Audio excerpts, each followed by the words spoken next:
Hello, I'm Zenya. I'm aspiring painter, so I'm currently studying my A levels. Um, yeah, I'm going to pass it on to my co-host Rosie so she can introduce herself. Thank you, Zenya. My name is Rosie. I'm 13 years old and based in the UK. I'm an aspiring actress and I also really enjoy art and drawing. So without further ado, we are really pleased to have Mr. Franco on for the call today. We're going to be talking about art and content creation. And without further ado, I'll pass it over to you, Franco, to give an introduction about yourself to everyone. Thank you. Thank you very much. You ladies are awesome. Thank you very much, Rosie. Thank you very much, Zenya. My name is Franco. I am a filmmaker based nowhere. I'm based nowhere because I travel. I constantly travel the world as I'm chasing down stories of different artists that I meet during my travels. But I'm from Italy. And in the past 3 years, I've been traveling to around 35 countries. I don't... You know, you might think, why don't you know the exact number of your countries? I don't know. I don't keep counts of my countries, but they are a lot. And I've been experiencing working in different locations with different people. And the thing that I noticed the most, especially in the first 2 years of content creation, is that people connect so much on emotions, and rather than more on emotions than on business, and yeah, more on emotion, on creating an emotion in a conversation, in a draw, in creating together something, a project, than the business part. And I really started to enjoy more and more meeting people that had the same mentality of like connecting on a deeper level. And I started to notice that I myself was an artist, because the way I was telling stories through my videos was completely personal. And I was literally taking a story of someone or something and just modeling to my vision. And I started to enjoy it. So let's call it storytelling. I'm a storyteller, and but doing so, I noticed how much I was learning more and more about myself and the craft that I was learning and experiencing, and by interviewing and meeting artists. So people that, just like me, are a little crazy, are a little what society call crazy, because at the end of the day, to me, they're completely normal. A person that is looking for happiness and is looking for self-expression, it should be normal, at least. And so this is what I've done. I've been and I am chasing down stories and trying to put them down in a very now short form, long form, whatever the internet is now accepting. The format is constantly changing and evolving, but the juice is always there. Who are you? Why do you do it? How do you do it? Tell me about your creative process. I want to understand it. I want to be able to express it myself to a broader audience that I gather through the years on social media. On my Facebook page, I have 160,000 people in my audience. And I'm starting my YouTube channel next year because it scares the hell out of me. And I connect through artists through social media, and I've been working on social media, which allowed me to be free. I'm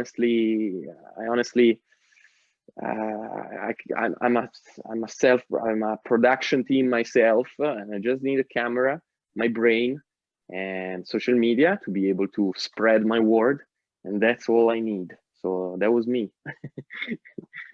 Thank you so much. That was a great introduction. First question, I wanted to ask, like, how did you start out? What inspired you to become a filmmaker? Is there any like specific film that changed the trajectory of your life and made you want to pursue this? Yeah. So the film that I always been looking up to is Forrest Gump. That's my #1 movie because it's just too good to be true. And but the fact that I started making films myself is a mixture of different things. The opportunity, so I saw in becoming a YouTuber or whatever, call it a content creator, whatever it is, I saw the opportunity of being able to doing my own stuff without having to ask permission to anybody. And that already, like, that feeling really excited. I was in Australia at the time, and because I was excited, I even dropped my university. I used to study something different, typography, graphic design, etc. So that was #1. #2 was seeing YouTubers and people just making their own stuff online, was one, showing me that I had in my mind was possible, and second, that we as human are so interesting, like you, me, Rosie, everybody, so interesting. We just don't believe in us enough in what we're capable of, or maybe we're scared to show it. I was all these things together, but the excitement and the will to prove that I was wrong and to prove everybody is wrong was bigger than those fears. So I started to save money by working in a cafe, and save, buy a little camera, then start making videos with a little camera, improving, then save more money and buy a better camera, etc. So at the beginning, to make money with what you love is for at least 1 year or 2 is very difficult. You know, like you learn on the way, because there is no like certain path on social media, especially years now. They talk more creators, etc. But back then there was no path. So what did I do? At the beginning, as long as I had a job, I was saving as much money as possible to be able to pay for my travels and to pay for my equipment. And then slowly but surely, by improving and gaining more confidence in your product, you start looking for clients that are able to pay for professional work on the side. So that was what I was aiming at first, at the beginning, getting good at creating professional products aside from my character on social media. So something that clients could use on their own. And that worked out.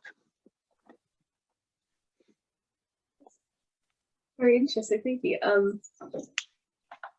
What did when you started putting out your content, what was the response, and how did you like deal with the positive, the negative? How did you react, and did that affect the content that you're putting out? Yeah. Let's see. So honestly, I don't get too much hate, and that's because I can say proudly that like I'm myself. When I put out something, is because one, I care about what I'm doing, and I put my, like, literally, like, I don't fake anything, and that is an armor that you build around yourself. Even if people criticize that, you're yourself. Like they can criticize as much as well, but you have to love yourself. So criticism never really attacked, like, got on my way first. It gets when you start talking about important matters, because there are topics that are bigger than us and are bigger than just our dreams or aspirations, especially when you're trying to defend a group of people or an ideology. and you yourself, you're not that knowledgeable about what you're talking, but you want to do it because one, you feel the need inside, and second, because you want to learn about it. So I've done some work like that, especially like refugees work, etc. And in short documentaries.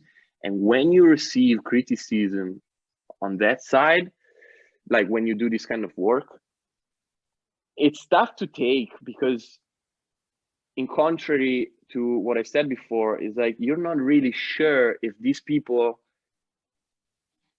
are telling you something that you should actually be careful of. Oh, damn, I didn't think about that. Or like the, you know, there is a fine line between bad and good, or true and wrong. And so when you get criticism in those cases, again, example, I made some documentaries about the refugees. It's tough to take. But otherwise, I mean, as I said, I'm trying to share stories about creativity and successes and failures, and the people that I attract, luckily, are grateful for that. So yeah, no, not too much criticism on that side. I did want to talk about your more serious videos on immigrants and the crises that are going around, because I wanted to know, like, how do you see yourself expanding and talking? What's a topic that interests you and that you want to cover next? Topics or people? So say it again. Sorry, I think I didn't understand the question. Like the videos that you make, the documentary style videos that you make on more serious topics. I wanted to know, what would you like to explore next? What other issues do you want to bring to the public eye? Yes, thank you for asking that. That's a very important question. Definitely pollution, climate change, and how, but again, how I like to talk about things and even problems is to especially talk about the solutions. Try at least to that we all participate. You have to, like, to make it relatable, I want to share solutions that we all be part of, can be part of. So definitely climate change.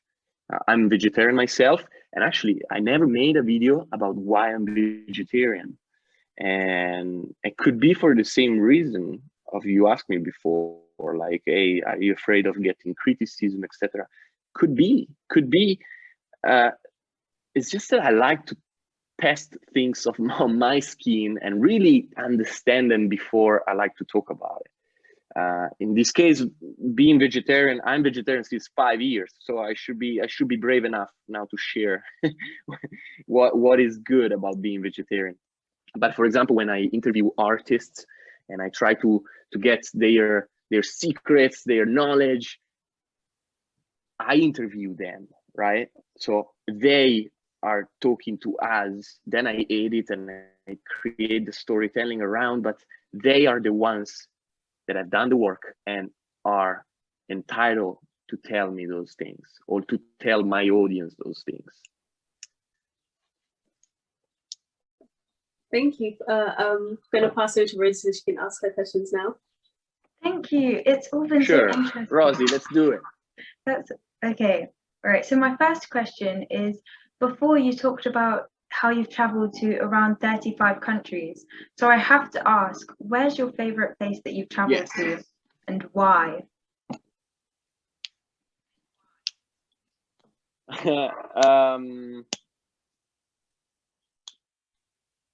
There's nothing like home. There is really nothing like home, even though I get very bored about, like, when I'm home. But in general, let's see. I loved the Philippines. I love the Philippines because people, it was just, the vibes were good, right? I lived in Australia for a long time, and it was a nice place, especially because the climate. The reason why I started to travel, and I still travel, is to avoid winters wherever I go. So I always travel to hot places, and I remember in Australia I could surf. The weather was amazing, just as much as in Mexico. In Mexico, which is where I got stuck for a long time because of the pandemic, it was awesome because in Mexico it looks like climate is awesome. You can surf, you can go hiking, you can do a lot of amazing stuff that's the climate allowed you to do. Culturally, Mexico, it's very people, and the culture is warm, it's close to my culture. And let's see, in Europe, I have to say, ladies, I hated the UK. Oh my gosh, I hated the UK. I didn't like it. Portugal, in Europe, Portugal. And you know why? Because as a traveler, it's very cheap, and it's a good, the proportion of cheap and amazing experience, it's amazing. Again, you can surf. So for this reason, actually now in June, I'm moving to Lisbon, which is the capital of Portugal. And I think I'm going to be based there for around 1 year. Wow, that's interesting. I hadn't even known that you surf. So that's cool. Okay. Another question that I have is how earlier you talked about how being on social media, there isn't really a certain path that you can follow. So have you ever doubted what you do because there's not really a certain way that you can go? And if you have, how did you move past it? Yeah, I still doubt it. It's normal. You know why you doubt something is maybe it's just because in my case, it's just because I love it too much. This freedom and the fact that I can produce things on my own, and through social media I can connect with people.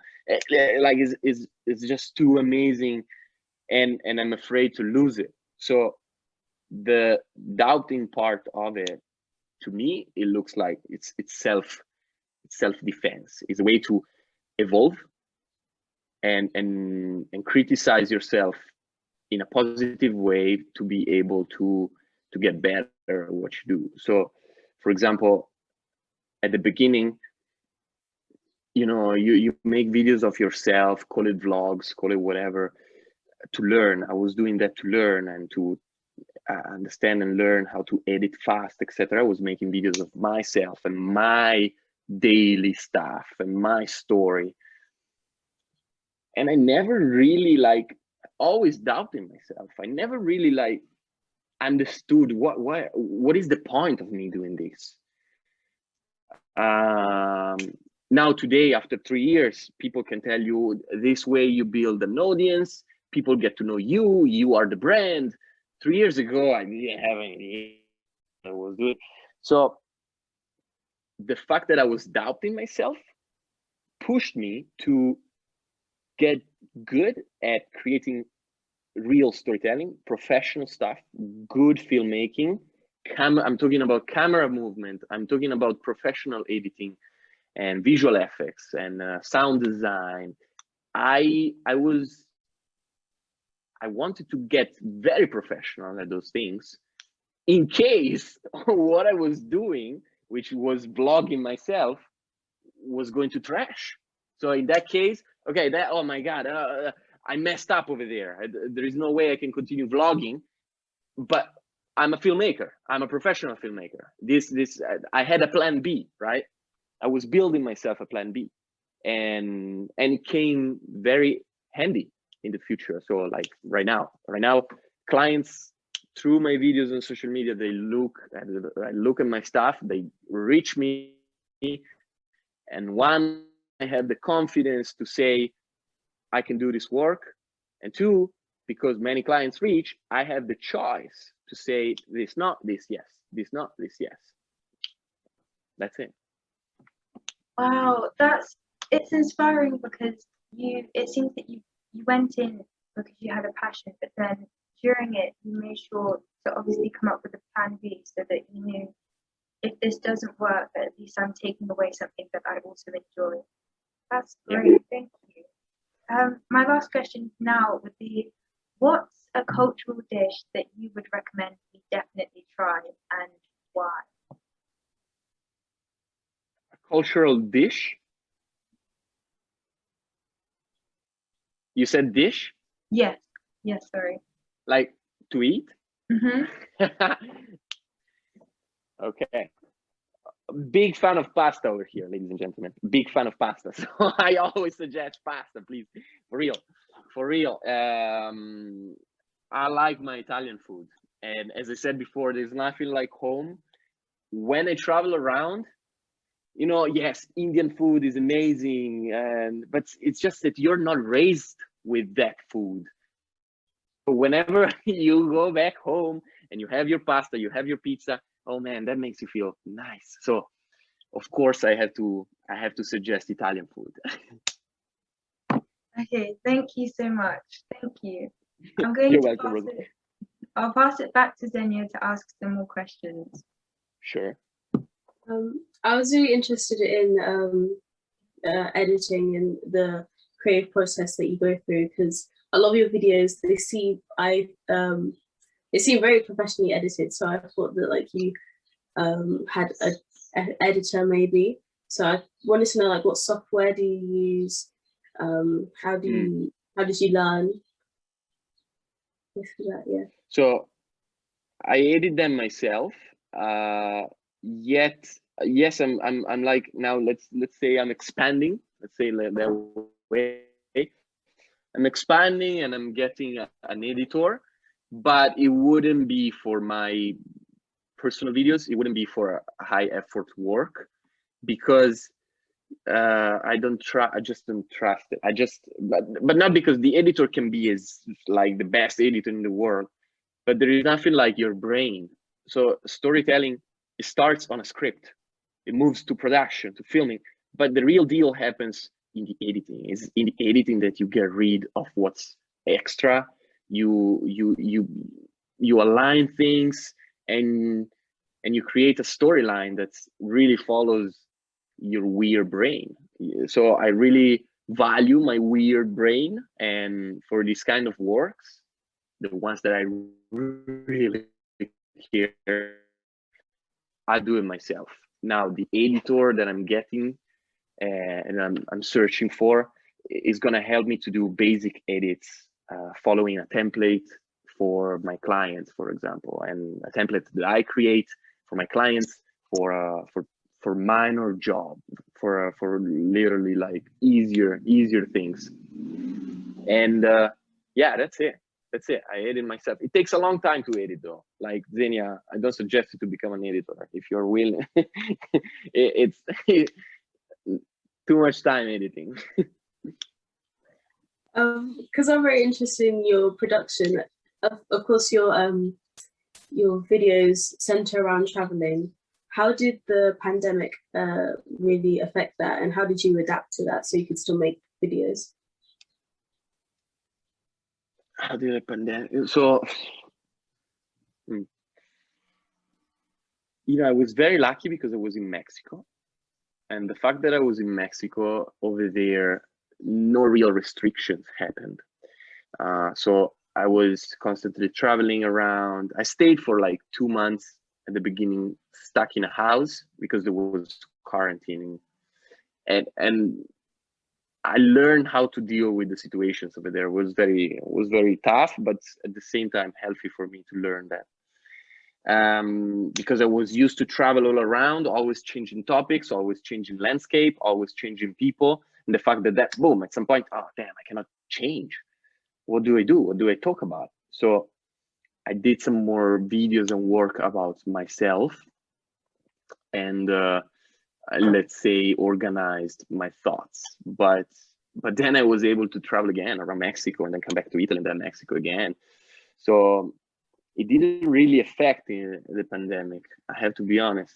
As I said, the fact that I'm working on social media and I can create from beginning to end, scripting, filming, editing on my own, that's my strength. I didn't have to stop, you know. Okay, well, that's good. I guess, how did you, if, does that when you, respond your question? yeah, it does. When, writing the script and meeting people, how do you, stay motivated if something isn't going exactly to plan, and how do you work around that? It's because if something doesn't go to plan, exactly according to plan, you have to learn how to appreciate that.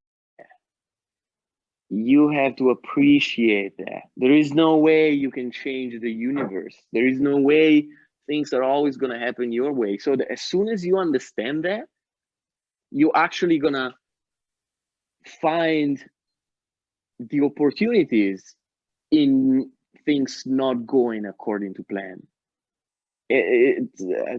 Listen carefully here. It's amazing how let it go, let it pass through, not trying to stop anything, surfing the wave.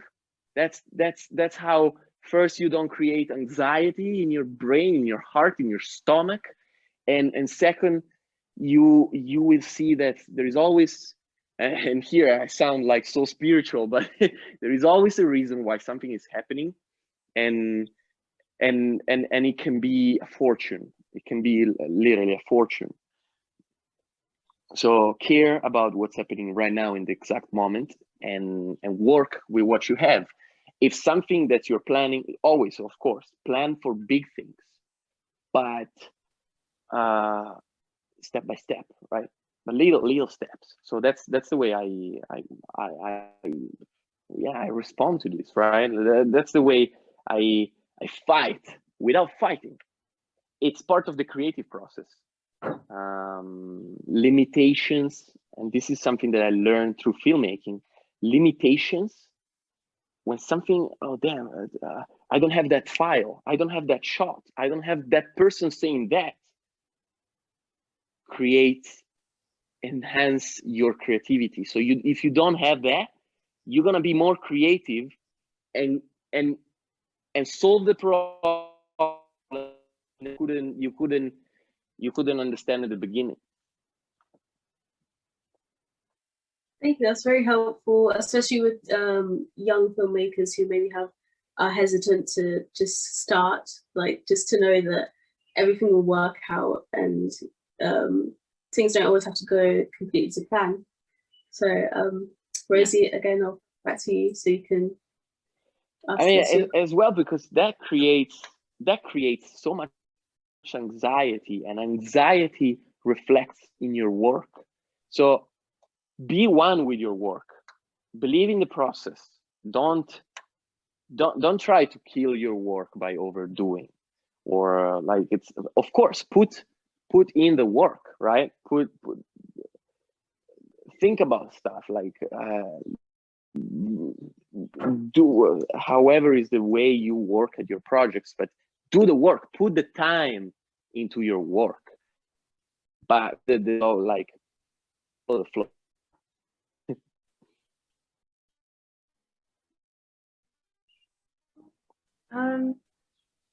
Sorry, I think you cut out for a little bit, Franco. I just wanted to say that it's so interesting that you're talking about being able to adapt, because that's been such a major thing that everyone's had to do, obviously, with the pandemic. And being able to look at a situation that hasn't gone how you wanted it to plan and still get something out of it that is going to help you is so important. And I'm sure everyone can relate in whichever way. But thank you. I'll go on to my next question, which is, what would your advice be for young, passionate creators that want to find an audience, but they don't know where to start? Say it again. What do I would suggest to a young audience, to a young filmmaker that wouldn't know how to start? Yes.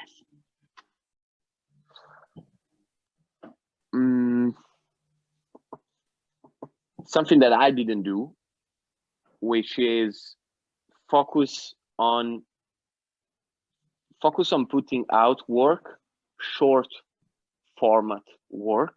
And this is, I'm going down in the specific, if you are a filmmaker, focus on the final product that you should upload on social media. Focus on doing short content, whatever it is, right? It's a storytelling, a sketch, or it's an informational video, etc. Don't try to go for a 3 minutes length video or a 4 minutes length video. Try to really like start with the short format and train yourself, because storytelling is scripting and filmmaking is storytelling. Train yourself at being able of expressing your ideas, your concepts in a simple way.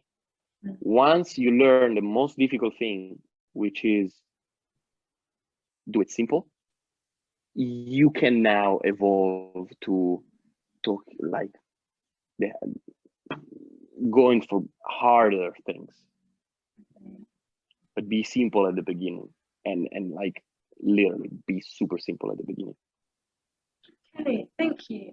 That's a perspective that I wouldn't have thought of, so it's interesting to see how you're saying to do that, and even though it's something that you may not have thought of when you were starting. So thank you. The next question that I want to ask you is, content creation is slowly becoming a more popular hobby and career choice for many, but it's also something that you need to properly commit to. So how did you find the courage to share parts of your daily life with the internet?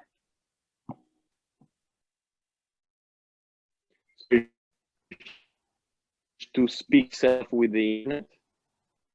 To share parts. That's the question? Yes, to share parts of your daily life with the internet. It's at first is tough. It's really tough.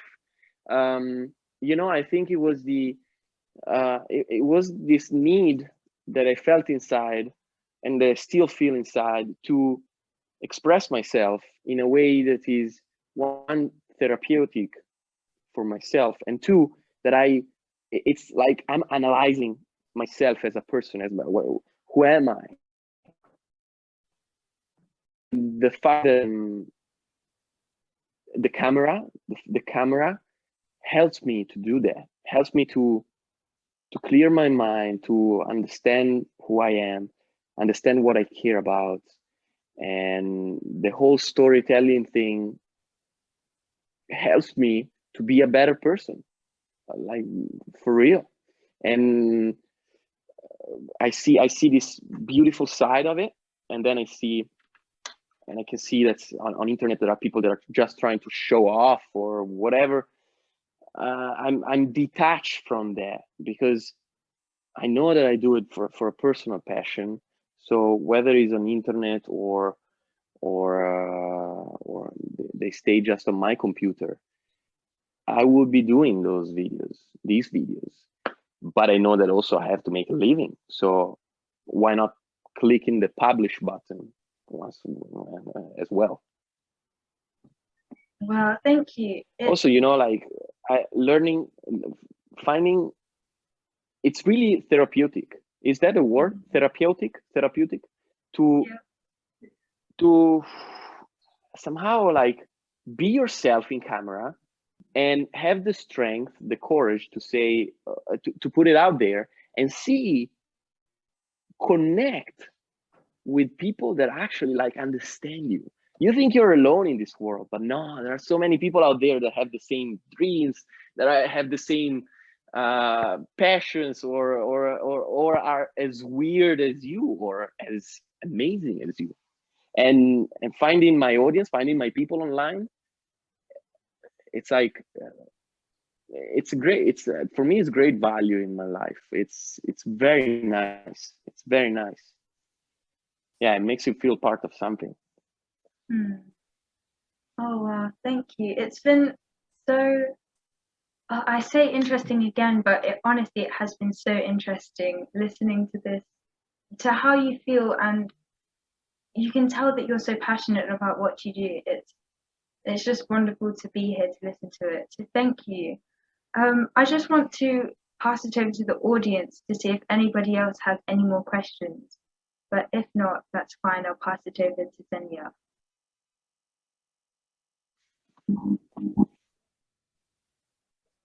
So do you want to check? Yeah, I don't know if anyone, I don't think anyone has any questions, so that's fine. So I'll pass it to you, Zenya. I just wanted to know, because obviously you interview a lot of interesting people. How do you find them? Is it organic or is it like word of mouth? Like, how do you meet these people?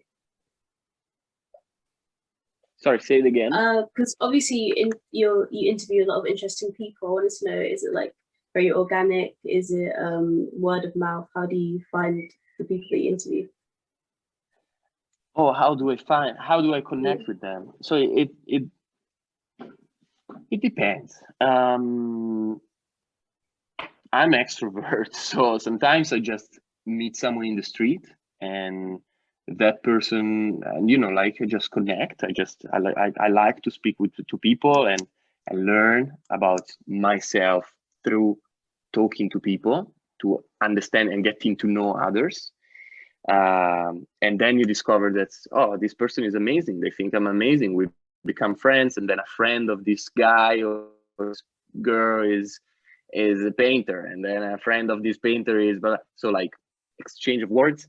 Sometimes just I get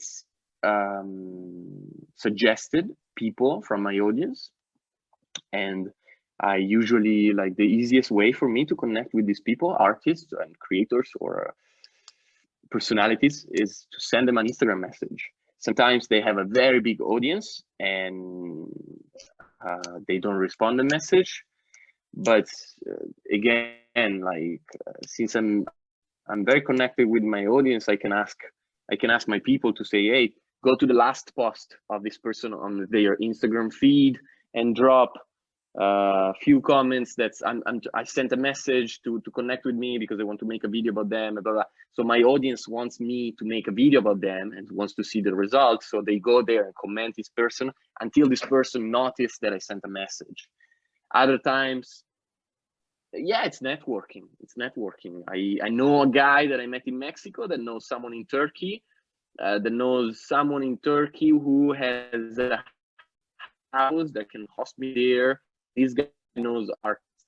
This is exactly what's happening right now. I'm going to Turkey, and a friend from Mexico knew someone there who knew someone who knows a lot of people. That's it, right? That's beautiful. The world is a small place if you ask. It's really like it is really like that. Thank you. I think a lot of the younger people that want to go into filmmaking will find it important to network and yeah, just go out and try and talk to random people so they can make content with them. Yeah. Yes, that's the way you should start. Like, don't be afraid to happen, right? Nothing nothing can happen. That's all the questions I have. So Rosie, would you like to? Ladies, I appreciate your questions a lot. I really appreciate your questions. Thank you very much. Thank you. It's been wonderful to have you on, and I'll pass to DIL, I think, so she can round up the call. But again, thank you. It's been great to be on here, and it's been very interesting and intriguing, but also inspiring. So thank you. My pleasure. Thank you, Rosie. Thank you. Thank you, Frank. Sorry. So you could. Thank you, Zenya. Zenya.